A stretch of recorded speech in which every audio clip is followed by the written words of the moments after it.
Bueno, ahora retomando a von Balthasar, habíamos visto que, en efecto, cuando hablábamos de la palabra, vimos que hay tres aspectos, ¿no?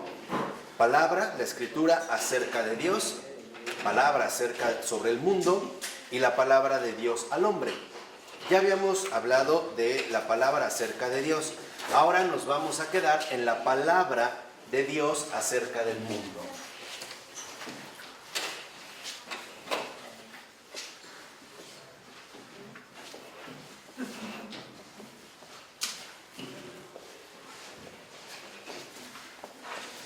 Este es, digamos, el aspecto en el cual ahora nosotros nos vamos a detener. Palabra de Dios acerca del mundo. ¿Qué significa? Que la Escritura, también nosotros encontramos lo que Dios nos dice acerca del mundo, para entender el sentido profundo del mundo, la realidad del mundo. Y lo primero que tenemos que ver es, como dice Balthasar, que en primer lugar, en esta escritura acerca del mundo, es esta palabra acerca del mundo, porque Dios inventó el sentido del mundo en el Hijo. Y no quiere en el fondo ver este sentido en ninguna otra parte más que en el Hijo. Que ya tiene que ver precisamente con lo que habíamos comentado hace un momento de la relación profunda que hay entre la redención y la creación. O sea, lo que nos dice Dios acerca del mundo es que, en primer lugar, el sentido del mundo radica en el Hijo. El Hijo es el sentido del mundo. Y Dios precisamente va a edificar al mundo a través de este sentido que el Hijo le da. O, por ponerlo en otros términos quizá más sencillos, justo porque el Hijo de Dios le ha dicho sí al Padre, o sea, sí a la redención, es que se ha llevado la creación del mundo. Por eso les decía, la creación es en este sentido posterior a la redención. Es justo porque el Hijo le ha dicho sí al Padre, sí a la redención del mundo, que el mundo ha sido creado. Dice Balthasar, en el Hijo fue creado el mundo. En la expresión, en el principio de la creación, que se menciona en el libro de Génesis, capítulo 1, versículo 1, se aclara por el hecho de que en ese principio existía la palabra. Y remite a Juan 1:1. Y también por ello, primero nosotros, o sea, los creyentes, cita Efesios 1:4, pero después todos, y cita la primera carta a Timoteo 2, versículos del 2 al 6, más aún, todas las cosas, lo que está en los cielos y lo que está en la tierra, fueron proyectadas, elegidas, creadas y recapituladas en el Hijo. Y cita Efesios 1:10, para el Hijo como sentido y como meta, de tal forma que el Hijo, como el primero y el último, es el que tiene las llaves de todo. Entonces, lo primero que nos dice Dios, o la palabra de Dios acerca del mundo, es que el mundo tiene un sentido. Y también el mundo tiene una meta. Y tanto el sentido como la meta del mundo está dada en el Hijo de Dios. O sea, que nosotros debemos finalmente de ya no quedarnos en el mero nivel de la creación, sino ir más a fondo y darnos cuenta cómo antes de la creación la redención ya está confirmada. Por eso es que Dios va a crear al mundo. ¿Por qué? Porque Dios mismo está dispuesto a redimir al mundo de este, vamos a decirlo así, de este desvío. Y dice Balthasar, y las tiene, o sea, las llaves de todo, no únicamente como logos, sino como encarnado y crucificado. Entonces, la encarnación y la crucifixión del Señor constituye tanto el sentido del mundo como la meta del mundo. O sea, el mundo, en el sentido de la encarnación, apunta finalmente a la resurrección. Y ahí es donde está contenido todo el sentido del mundo. El sentido del mundo viene de la encarnación del Hijo de Dios.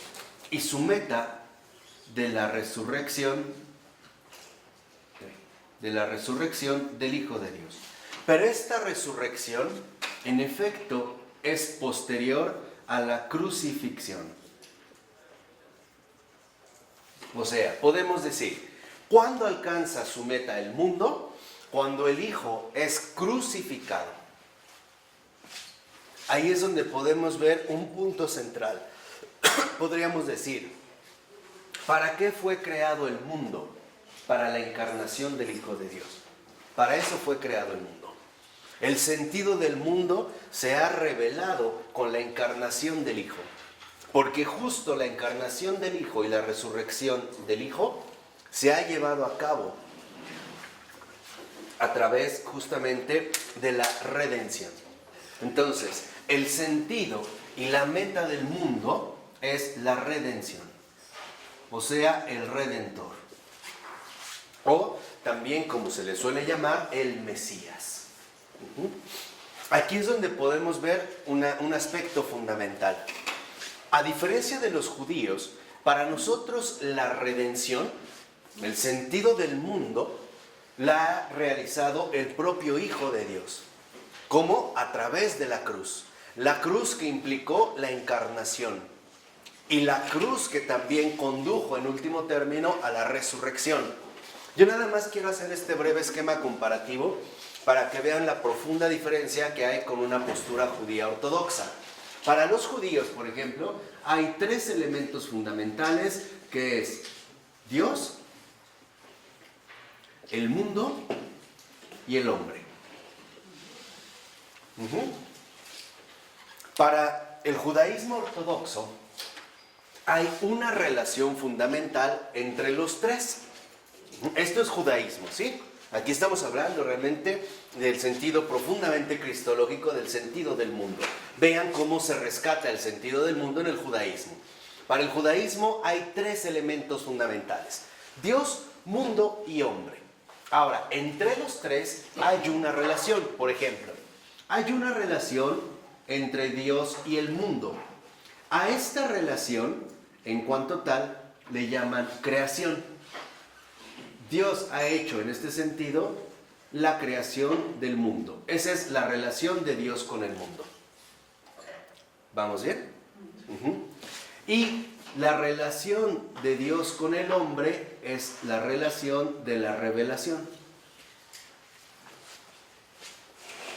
Dios se relaciona con el hombre a través de la revelación. Pero ambos, el hombre está en el mundo que ha sido creado por Dios. Por lo tanto, si el hombre es también en este sentido, pertenece al mundo, también él es un ser creado. Pero la relación con Dios y el hombre no es la misma que con Dios y el mundo. Porque para el judaísmo ortodoxo, Dios ha creado el mundo. Pero al hombre no solo lo ha creado, también se le ha revelado. ¿Aquí vamos bien? Bueno, pero entre el mundo y el hombre, en estos tres elementos, también hay una relación particular: la redención. Déjenme ponerlo un poco más abajo.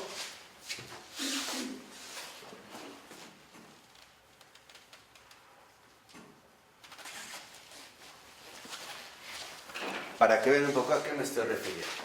Aquí queda el mundo. Aquí este es el elemento hombre. Serían estos tres puntos. Dios, mundo, hombre. Y aquí lo que sostiene esta postura de este judaísmo ortodoxo es que, por así decirlo, Dios ya hizo su chamba. Ya hizo la creación del mundo. Y también ya se ha revelado al hombre. Falta la redención. Pero la redención, Dios no es quien la va a llevar a cabo. ¿Quién la va a llevar a cabo? El hombre que vive en el ¿qué? En el mundo. Y aquí es donde entran los otros elementos que completan la figura del judaísmo. La estrella de David. ¿De acuerdo? Entonces, a diferencia de aquí, lo que quería que vieran es esta figura. Podemos darnos cuenta que entonces para el judaísmo ortodoxo, una de estas vertientes del judaísmo ortodoxo, la redención es obra del hombre. En pocas palabras, ¿qué espera Dios del hombre? Que redima al mundo. ¿Cómo lo va a redimir? A través de la revelación que se le ha dado. ¿De acuerdo? Por eso, para esta tradición, la redención del mundo depende, en todo caso, del hombre.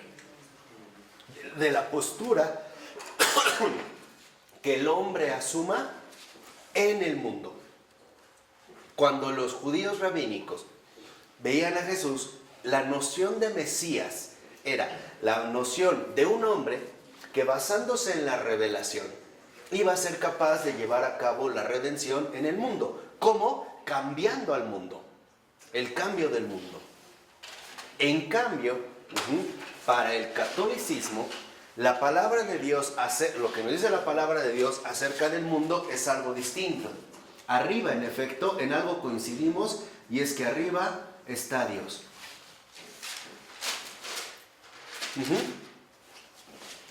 Y de Dios, en efecto, está el mundo.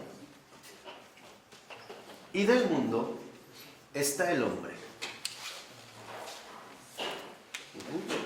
De tal manera que entonces Dios, el sentido del mundo está en que Dios se encarnó en el mundo para poder rescatar al hombre. ¿Cómo lo va a hacer? A través precisamente de la encarnación, la crucifixión y la resurrección. Aquí es donde vemos cómo en efecto está la cruz. Por plantearlo nada más de una manera esquemática. Mientras que en el judaísmo ortodoxo lo fundamental es que el hombre asuma la redención como una tarea humana, que en realidad sería una tarea sobrehumana porque estaría basada en la revelación que Dios le ha dado al hombre. Aquí se trata de que en el mundo coincide el centro fundamental donde se han dado encuentro Dios y el hombre en una sola persona, que es Jesucristo. Por eso el sentido del mundo viene visto así, desde el principio a la encarnación, que sería el sentido del mundo, hasta su meta o finalidad, que es justamente la resurrección. En pocas palabras, para nosotros entonces la redención es obra de Dios mismo. Es Dios quien ha redimido al hombre en el mundo. Y lo ha redimido porque desde antes ha sido establecida o planteada su encarnación, su crucifixión y su ¿qué? Resurrección. Aquí es donde vemos cómo entonces la redención, o lo que nosotros llamamos, ¿no?, en esta crucifixión, aquí es donde se vive también la redención, abarca antes del mundo,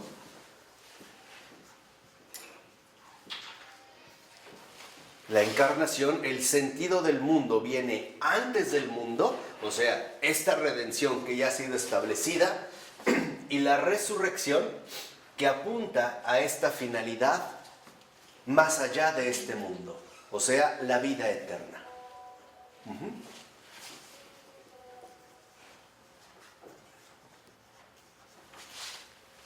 Aquí es donde entonces, nada más a través de este esquema, yo quería que vieran cómo nuestra concepción de la redención es muy distinta.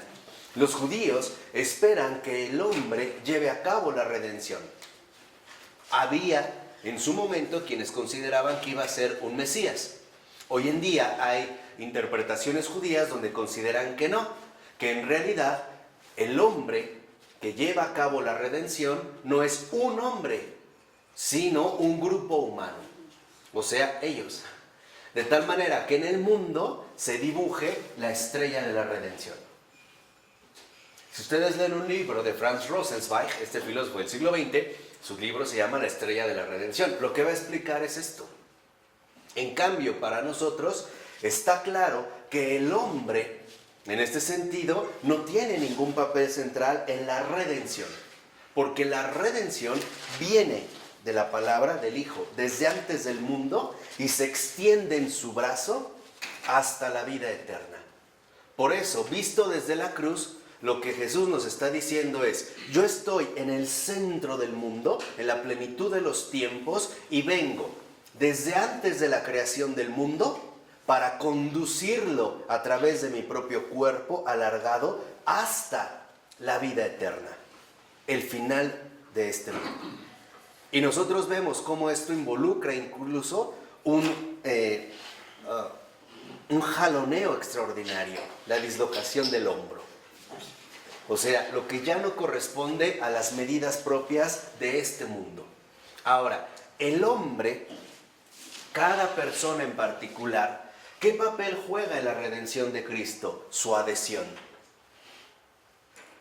O sea, a diferencia de aquí, donde consideran que algo así como que Dios ya hizo su chamba y ahora el hombre, el ser humano, se tiene que poner las pilas para que se lleve a cabo la redención, la postura del católico es distinta y el católico dice: no, es que Dios ya me ha redimido. ¿Acepto esta redención o no la acepto? ¿Estoy dispuesto a asumir una existencia crucial, o sea, una existencia en forma de cruz, o no? ¿Quiero ser partícipe de esto o no? Y aquí es donde vemos cómo también involucra Dios eternidad y el hombre temporal.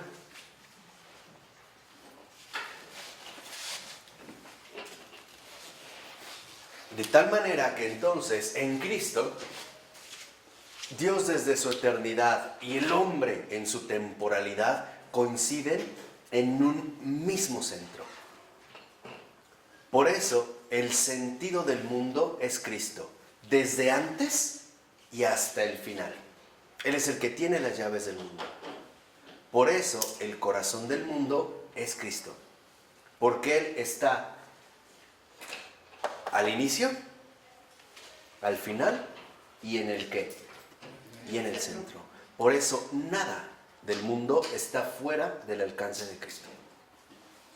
Nada. ¿De acuerdo? ¿Sí? Por eso dice Baltasar, ¿Qué página, Marco? 25. Dice Baltasar, bueno, cita a dos teólogos, ¿no? Reis y Loj. Dice: Dios no pensó ni realizó la fundación del mundo sin concebir también, en previsión del pecado, el designio de redención del mundo. Y ciertamente de redención del mundo por la encarnación futura de su Hijo unigénito. La redención no es por ello un pensamiento de Dios tenido solo después de la creación del mundo. Que es lo que yo les decía, o sea, la redención no es como el remedio auxiliar que Dios se sacó de la manga porque su creación le salió mal. En pocas palabras podemos decir: ¿por qué hubo pecado en el mundo? Que es lo que yo les había comentado hace un momento. ¿Por qué hubo pecado en el Porque mundo? antes del pecado estaba la redención. Exactamente. Porque antes de la creación ya estaba la redención. Ahora entendemos por qué el mundo permanece todavía. Porque el designio de Dios es de redención. A pesar de que esto involucre el transcurso doloroso del mundo en el pecado. Y dice, al contrario, el mundo fue creado previendo su necesidad de redención, para que se convirtiese en escenario de la redención. Es decir, no fue creado meramente por la palabra eterna, sino más bien para esta palabra, para la palabra que había de hacerse carne, y se hizo carne y habitó entre nosotros. O sea, el mundo fue creado para Él. Y por eso el mundo, el Señor, la palabra, viene al mundo a recuperar lo que de hecho es que es de Él, es suyo. Y lo viene a recuperar con todo el dramatismo que esto involucra. Aunque eso signifique precisamente derramar toda su sangre en la cruz. Ahora entendemos por qué Juan decía: tanto amó Dios al mundo.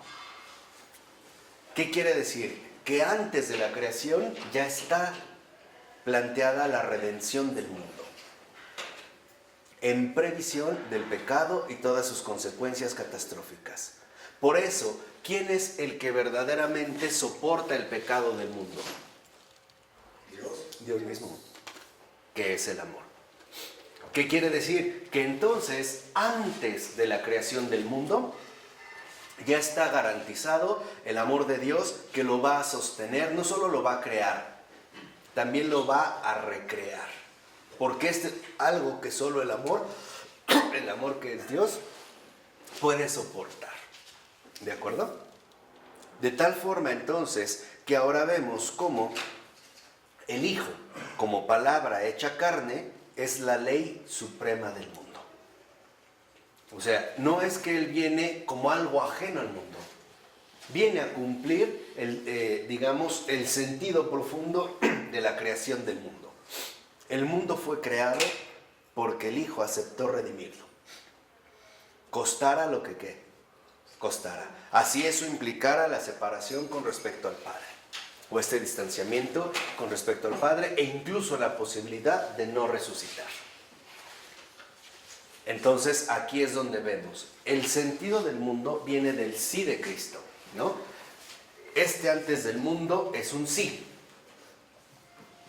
Lo voy a poner así. El pecado, ¿qué es lo que dijo? No.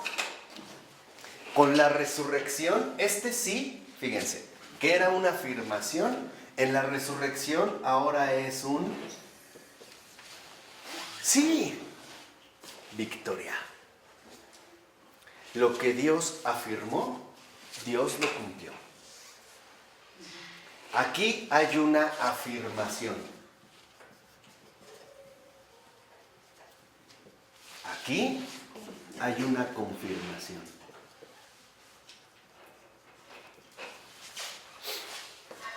Pero aquí ya hay una confirmación llena de júbilo, porque el mundo entero sí ha sido redimido, tal y como se había previsto,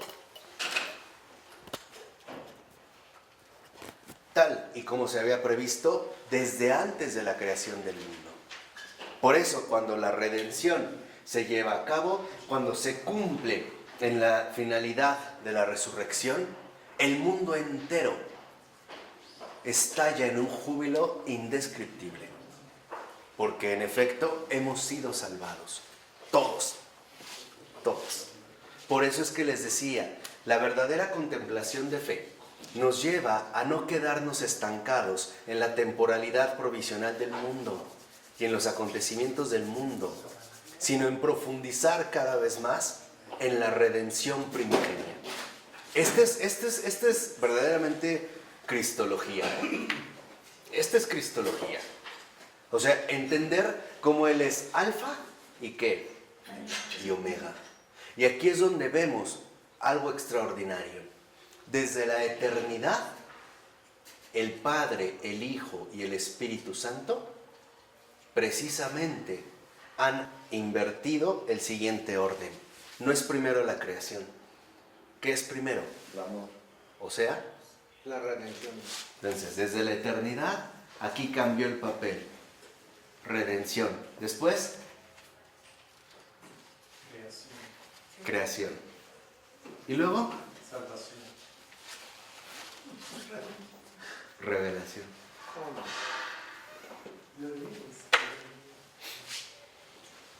Fíjense cómo aquí nuestras estructuras más habituales se ven modificadas.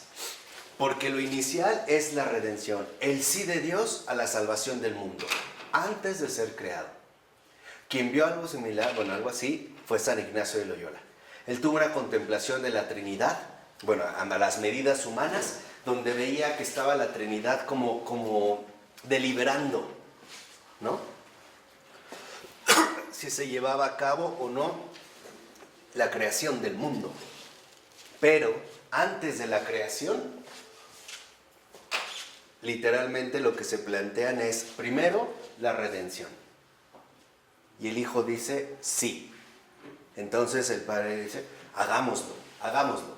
redimamos al mundo, hagamos redención, hagamos creación, hagamos ¿qué? Revelación. Entonces, en este sentido, lo que vemos es que tanto la redención como la creación y la revelación nos hablan del amor trinitario. De este amor que es un amor trinitario.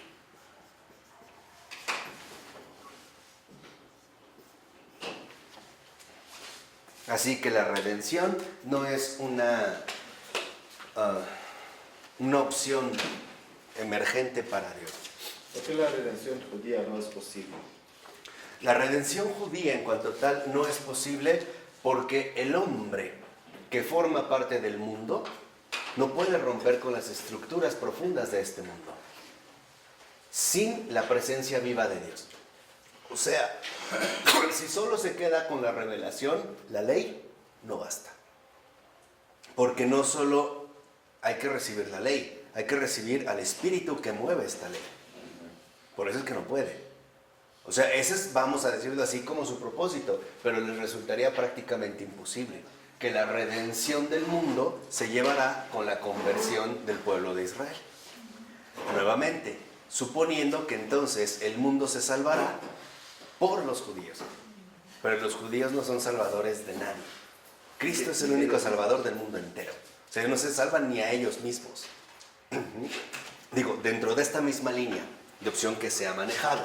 No, no es así, porque para nosotros, literalmente aquí, vemos cómo la redención que se manifiesta en el mundo ya estaba planteada desde el principio, antes del mundo. Hay una confirmación, hay una afirmación, y con la resurrección aparece una exclamación, es un sí, esto ya está consumado. Por eso recuerdan que Jesús en la cruz, en sus últimas palabras es, todo está cumplido, todo ha sido consumado. Desde antes de la creación del mundo. Por eso, cuando Jesús se encarna, el mundo por fin ha conocido el por qué fue creado, el para qué. El verdadero sentido del mundo, ahí es precisamente como se ha revelado. ¿De acuerdo? ¿Vamos bien? Esto es lo que nos dice la palabra de Dios acerca del mundo. ¿Y qué nos dice ahora en la Escritura, en palabra de Dios al hombre? Ya no solo es palabra que nos habla acerca de Dios, acerca del mundo. Ahora también, ¿qué nos dice la Escritura acerca del mismo hombre? Primero, la Escritura no da testimonio de una palabra pasada, sino de una palabra presente. ¿Por qué? Porque es una palabra eterna, que no está condicionada a un marco temporal, de antes o después. A ver, ¿qué es lo primero que le dice ahora esta palabra de Dios al hombre? Primero, no es una palabra impersonal, sino que es una palabra que se dirige personalmente a mí. O sea, la palabra lo que le dice al hombre es, esto te lo digo a ti. Esto va dirigido a ti. Entonces, lo primero que la palabra le dice al hombre es, te estoy llamando a ti, como Adán o Abraham. Adán, ¿dónde estás? ¿Qué quiere decir? Que entonces la palabra interpela al hombre, lo llama. Y lo va a llamar no de manera general, sino que lo va a llamar precisamente de manera personal.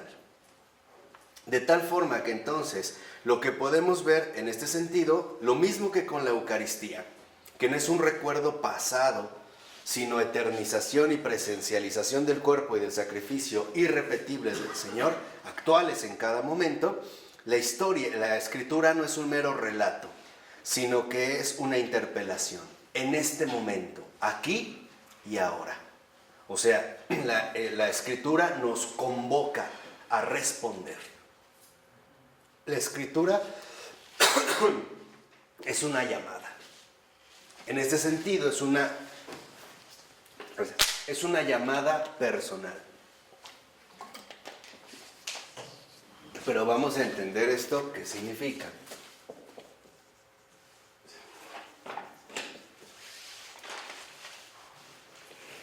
A través de la Escritura, Dios se va a dirigir a cada hombre personalmente, de manera personal. De tal forma que lo que la palabra de Dios le dice al hombre esta palabra de Dios al hombre es que si se trata la Escritura de una llamada personal, entonces significa que lo más profundo de la existencia humana consiste en un diálogo con Dios. Es lo más primordial, que es lo que Jesús dijo en la primera tentación. No solo de pan vive el hombre, sino de toda palabra que sale de la boca de Dios. Entonces, ¿qué es lo más profundo de la existencia humana? Un diálogo con Dios.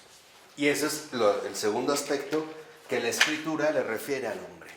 Esta llamada personal involucra un diálogo con Dios.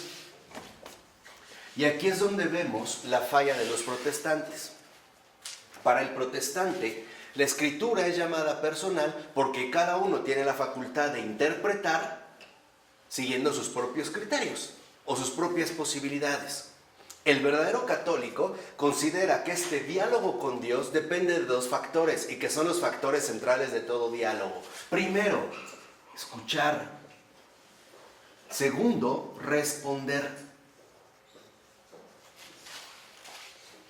El protestantismo no tiene un diálogo con Dios, tiene un monólogo con sí mismo. Trata de dar sus conclusiones y sus perspectivas siguiendo sus propios criterios, pero no escucha lo que realmente la palabra le está transmitiendo. Para que verdaderamente haya diálogo, primero tenemos que escuchar lo que se está diciendo. Por ejemplo, hoy vemos que vivimos una profunda cultura también que no es para nada dialógica. Por eso los hijos se desesperan y dicen, es que no me estás escuchando. Y el otro, no, es que no sé qué, es que no me escuchas. Entonces se rompe la comunicación. Dialogar es primero escuchar. ¿Y quién nos ha dado la palabra primero? Él. Entonces, curiosamente, a lo que solemos suponer, o algunos suelen suponer, es que la Escritura no se lee. La Escritura se escucha, se recibe. Cada versículo contiene una enorme riqueza que Dios me quiere transmitir. Pero para poder recibir esta riqueza, primero la tengo que escuchar.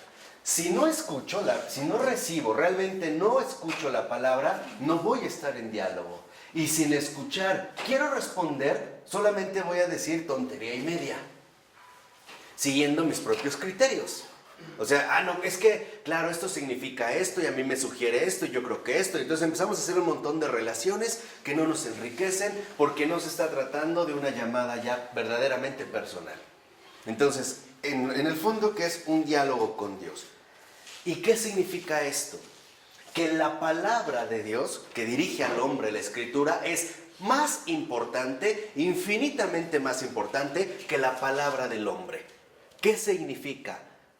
Que lo importante es qué nos dice Dios, no qué carajo podemos decir nosotros. No sé si esto se queda claro. O sea, no se trata de que nosotros queramos ponernos en primer lugar, sino de qué está diciendo Dios. No qué puede decir el hombre al respecto, en todas sus ocurrencias o interpretaciones, investigaciones, por muy eruditas que sean. No se trata de qué dice el hombre en primer lugar, sino qué es lo que Dios está diciendo. ¿Por qué? Porque como dice Baltasar, la respuesta humana solo puede ser exacta si brota de una audición permanente. ¿Cuál era el modo en el que el Señor se dirigía de manera fundamental al pueblo de Israel? Escucha. No le decía, a ver, piensa, a ver, escribe, canta, baila, brinca, piensa más. No, decía, escucha. ¿Qué quiere decir? Que el escuchar es una permanente actitud. Dejar que incluso el Señor me vaya corrigiendo, me vaya fecundando cada vez más y más. Por eso ahí está el Shema Israel. Escucha. Y aquí es cuando, si nosotros realmente conservamos esta permanente actitud, el responder sí va a ir lleno de una auténtica fidelidad. Porque en último término, ¿qué puedo responder? Pues aquello que el mismo Señor me ha ido transmitiendo. Aquello en lo que yo mismo finalmente me he ido fecundando. Esta es la gran diferencia con lo que a mi entender, digo, es discutible, no nada más es un parecer, pero creo que hay fundamentos. Esta es la gran diferencia entre el pueblo hebreo y el judaísmo rabínico o la sinagoga. El pueblo hebreo se mantiene fiel a lo que la Escritura le dice. En cambio, cuando viene la caída del segundo templo, que estamos más o menos en el siglo III antes de Cristo, ellos consideran que la palabra ya no les está diciendo nada, que ahora son ellos los que tienen que interpretar la ley.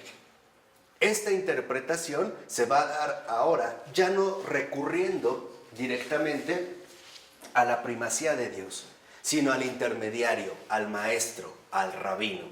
Ahora lo que importa es la interpretación de la ley que estos nuevos maestros rabínicos van a dar de estas escrituras. Por ejemplo, El Talmud también, ¿no? claro, es lo que va finalmente a configurar después el Talmud. Pero lo que se va a asumir es una actitud distinta.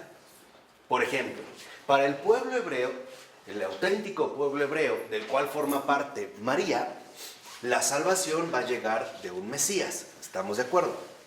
Y este Mesías tenía que venir, digamos, de la casa de David, por mencionar un caso.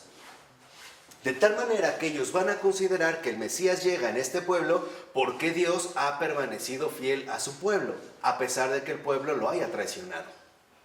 Para los de la sinagoga, los rabínicos, en realidad, Dios no ha escogido a Israel. Son ellos los que escogieron a Dios, de entre todos los pueblos. Son ellos quienes tienen la interpretación correcta. Por eso, en lugar de escuchar, se van a poder a estudiar y van a fundar finalmente la postura talmúdica. Talmud significa estudio. ¿El estudio de qué? ¿Qué van a estudiar? La Biblia. La Biblia. ¿Cuál es la Biblia judía? La Torá. La Torá es el llamado Pentateuco, los 5 primeros libros. Pero ojo, ya no la escuchan, la estudian.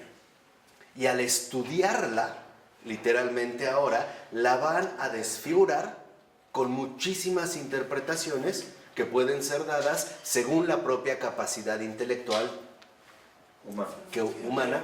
Lo que realmente la palabra de Dios al hombre expresa es que lo fundamental está dado en un escuchar, en un recibir, pero también va a involucrar un determinado responder. ¿Dónde voy a responder realmente a lo que he escuchado? En las obras de mi vida. Por eso el Señor decía, por sus obras los conoceréis. O sea, ¿a qué se refiere esto? Que el hombre vive, en último término, de lo que ha recibido. Por eso dice el Señor, nadie puede dar lo que no tiene. Entonces, ¿cómo alguien quiere literalmente dar un testimonio cristiano si no ha recibido a Cristo mismo? O si no ha dejado que sea Cristo el verdadero centro de su vida, o sea, el mismo centro, lo mismo que en el mundo, aquello que precisamente lo abarque todo. ¿Por qué? Porque entonces lo que finalmente considera en ese sentido también Baltasar es que lo que llamamos contemplación debiera ser entendido como audición y no como invención fantasmagórica del hombre. Contemplar no es activar nuestras capacidades fantasiosas, los fantasmas de los que ya nos había hablado Florensky. Contemplar es escuchar, es dejar que lo que escucho se manifieste, incluso al grado de poderlo contemplar. Y esto es algo importante. Por eso, antiguamente, leer era una cuestión de hacerlo en voz alta. Nosotros ya no lo hacemos en voz baja. Pero antes, leer era leer en voz alta, porque no solo voy a repetir, voy a escuchar lo que estoy diciendo. De tal manera que entonces siempre estaba vinculada con leerlo en voz alta. Tener finalmente abierto el oído. Ahora, ¿de qué oído se trata? Del oído interno del corazón. Una persona que, por ejemplo, empieza a leer un versículo de la Biblia y dice, no, esto no me checa, esto no me agrada, ya no está dispuesto a escuchar. Ya no va a estar en una permanente actitud de recibimiento. O sea, ya no se deja fecundar. Ya más bien, antes de acabar de escuchar, ya va a ¿qué? A responder. Y entonces se interpone a Dios y Él quiere ponerse en primer lugar. ¿No? Es como alguien que, no sé, quisieras llegar a contarle una situación de tu vida y todavía ni acabas y ya está diciendo, no, es que mira, bla, bla, bla, bla, pero ni siquiera te ha dejado acabar. Ya se adelantó, ¿no? O sea, en este afán de ir en primer lugar. ¿Por qué? Porque en realidad lo que podemos saber también es que Dios ha dicho de una vez por todas y definitivamente en Cristo todo lo que tiene que decirle a un hombre. Ahí está. Todo lo que Dios ha querido decirle a un hombre lo ha dicho en Cristo. Ahí está ese decir permanente, que es el que nosotros precisamente debemos escuchar. Y si finalmente la testificación divina de Cristo es la Sagrada Escritura, tenemos que la lectura y la meditación de la Escritura en el Espíritu y bajo la dirección de la Iglesia es el medio más seguro para conocer. Y ese es el último punto. ¿Por qué me voy a dedicar a escuchar y a buscar la respuesta? Porque en tercer aspecto se trata de conocer la voluntad concreta de Dios sobre mi vida y sobre mi destino concreto, tal y como Dios los quiere. Entonces, ¿qué es también, digamos, uno de los aspectos que aquí se ponen al descubierto? Y ese es el tercer punto, la palabra de Dios al hombre, la voluntad de Dios sobre mi vida. O vamos a ponerlo más preciso, la voluntad concreta de Dios sobre mi vida.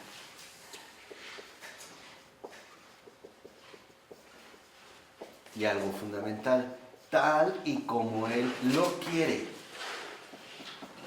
No tal y como yo decido, tal y como Él quiere. Honrarás a tu padre y a tu madre. ¿Qué significa? ¿Qué es aquello que en realidad contiene esta palabra? El cumplir la voluntad de Dios tal y como Él lo quiere. Y es este cumplimiento lo que finalmente se va a reflejar en el responder. Obviamente, mientras más escuchemos, más fieles vamos a ser en nuestra propia ¿qué? Respuesta. El problema está en que nosotros hemos perdido ya la capacidad de ser verdaderamente receptivos. Estamos tan llenos de falsos criterios, de prejuicios también implantados, de hábitos equivocados, que de antemano llegamos a pensar que ya algo que ha dicho la Biblia ya está totalmente aclarado. No dice o no significa ninguna otra cosa. Ya, eso es todo y nada más. Y por ello es que también de fondo a veces no escuchamos la Escritura, porque si es una verdadera llamada personal, en el fondo hay temor. Porque Dios sí me va a responder, me va a hablar de manera muy clara. Y lo más probable es que no me guste. ¿Se acuerdan de este joven rico, que llega con Jesús y le dice, Maestro, ¿qué tengo que hacer para alcanzar la vida eterna? ¿Se acuerdan? No. Ya todo lo que quieres. No, primero le dice, cumple los mandamientos, ¿no? Tú los conoces. ¿Y qué responde este joven? Los he cumplido. Eso lo sé desde niño. Y Jesús se alegró. Sonrió, ¿no? Bien, muy bien. Dijo, ahora solo te falta una cosa. Ahí está. Hasta aquí él ya había cumplido algo, pero no todo. Vende. Ahora solo te falta una cosa. Ve, vende todo lo que tienes, repártelo. en los pobres y luego ven y sígueme. y el joven se fue en triste. Ahí está el punto culminante. La voluntad concreta de Dios sobre mi vida, tal y como Él la quiere, se llama misión. La Escritura nos revela la misión que vamos a cumplir, según la voluntad de Dios, tal y como Él la quiere, no tal y como yo la decido. No basta, como este joven, cumplir bien con los mandamientos, sino lo que Él quiere es, ahora ve, solo te falta algo, ¿no? Ahora ve y vende todo lo que tienes, repártelo entre los pobres y luego ven y sígueme. La pregunta es, ¿por qué se fue entristecido?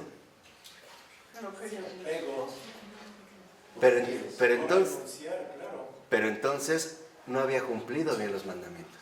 Cumplir los mandamientos no solo se trata de cumplirlos como si fuera un mero decálogo escrito. Cumplir los mandamientos significa hacer la voluntad de Dios como Él quiere. ¿Y quién puede cumplir realmente los mandamientos? Los que aman como Dios. Ese es el cumplimiento de los mandamientos. Es toda una pedagogía preparatoria. Pero si Él realmente, vamos a decirlo así, hubiera cumplido los mandamientos con todo el corazón, lo que el Señor le pedía no le hubiera costado ya ningún trabajo. Quiere decir, ¿cumplió los mandamientos? Sí, pero hasta ahí se quedó. O sea, hasta ahí es donde Él va a estar decidido a quedar instalado. Como una ley. O sea, claro, yo cumplí esto y listo. Hoy en día lo vemos como el reino de los cielos. Porque mi misión es aceptar el reino de los cielos. O sea, colaborar con Dios en el cumplimiento de su voluntad, que todos se salven. Igual que el Señor decía, ¿no? El reino de los cielos es semejante a un campo donde hay un gran tesoro. El que lo encuentra, ¿qué hace? Primero, lo vuelve a esconder. No, ya se va y no me lo llevo. No, lo vuelve a esconder. Ese es un detalle bien importante. O sea, cuando uno ya encontró el tesoro, cuando uno encontró ya la misión, la vuelve a esconder. ¿Por qué lo vuelve a esconder? Para dejar que dé más fruto. Porque el hecho de encontrarse con el tesoro involucra que todavía no estamos en condiciones de poder recibirlo. Hay que darle un tiempo. Se vuelve a esconder, va y vende todo lo que tiene. Y luego regresa y compra el campo, ¿no? O sea, el hecho de darle tiempo finalmente a que esta misión se vaya cumpliendo. Y aquí es cuando nosotros entonces vemos cómo la Escritura, en realidad, si se lee, si solo se lee, no sirve de mucho. El propósito de la Escritura es encarnar la letra. Que la letra literalmente se encarne en mi vida, que sea lo que configura mi vida desde dentro. Por eso la Escritura no depende de una mera memorización. Hay quienes se saben la Escritura al pie de la letra y no obstante, no hay más. No hay más. ¿Por qué? Porque no están, digamos, realmente enraizados en aquel que da la Escritura. Aquí es cuando vemos dos dimensiones. Claro, me voy a fijar en qué dice, sí, pero ante todo me interesa quién lo dice. Porque esa es la respuesta personal que yo puedo ofrecer a esta respuesta de Dios a los hombres. Por eso va a decir en Baltasar que en la Escritura el predicador de la iglesia se impregna del conocimiento de lo que debe transmitir a la iglesia oyente. Y en la Escritura también cada creyente se pondrá en contacto de la manera más inmediata con la palabra de Dios dirigida a él personalmente. Por ello, las definiciones de la iglesia, fíjense, las definiciones, cuando establece lo que nosotros llamamos dogmas, o alguna definición en particular, las definiciones de la iglesia significan casi siempre más la conclusión de una época de inseguridad, la fijación de una duda o de un punto de controversia. ¿Qué quiere decir? Que en realidad cuando se dan ciertas definiciones, o que la iglesia ofrece ciertas definiciones, el dogma de la Inmaculada Concepción, como tal, ¡pum!, es porque en realidad se había vivido ante todo un cierto periodo de controversia o de duda o algún tiempo conflictivo, donde incluso lo podemos ver como San Atanasio lo lleva principalmente a establecer el término de homousios, consubstancial al Padre, o bien de la misma naturaleza que el Padre. No de naturaleza casi idéntica al Padre, no, de la misma naturaleza, homousios. Pero estas definiciones, dice, muchas veces no constituyen la apertura de una nueva perspectiva. O sea, que nosotros no podemos determinar a partir de la Escritura algo absolutamente fijo. Si por algo enteramente fijo, entendemos ya un concepto que no puede ser movido. ¿Por qué? Porque como dice Baltasar, estas fijaciones son necesarias para la historia de la Iglesia. Le ayudan a veces a poner en claro el camino que hay que proseguir. Por ejemplo, el término homousios. Pero no por ello constituyen el alimento primario del alma humana. O sea, aquí uno de los aspectos que vemos es que lo fundamental es que esta palabra de Dios al hombre es el alimento primario del alma humana.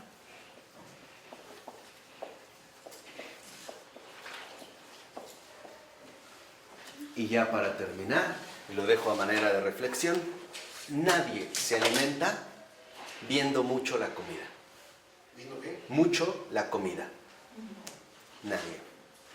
La verdadera alimentación involucra tocar, entrar en contacto con el alimento e interiorizarlo, masticarlo, tragarlo, digerirlo, asimilarlo. ¿De acuerdo? ¿Por qué llega el ser humano a no hacer esto? ¿No porque no toma en serio a Dios? En realidad lo que pasa es que ya para él ya no está dispuesto a escuchar ni a recibir. Él lo va a querer ajustar todo a sus propios criterios, a sus propias límites y en el fondo a sus propias conveniencias. Porque finalmente seguir a Cristo no es cómodo. La verdad es que no es cómodo. Entonces se intuye a la luz de la verdad y mejor decimos no. Hasta aquí. Hasta aquí. Pone límites. Sí. Ok, me voy triste, pero bueno, al menos me quedo con el consuelo de que cumplí los mandamientos. ¿De acuerdo? En nombre del Padre, del Hijo y del Espíritu Santo. Amén. Buenas noches.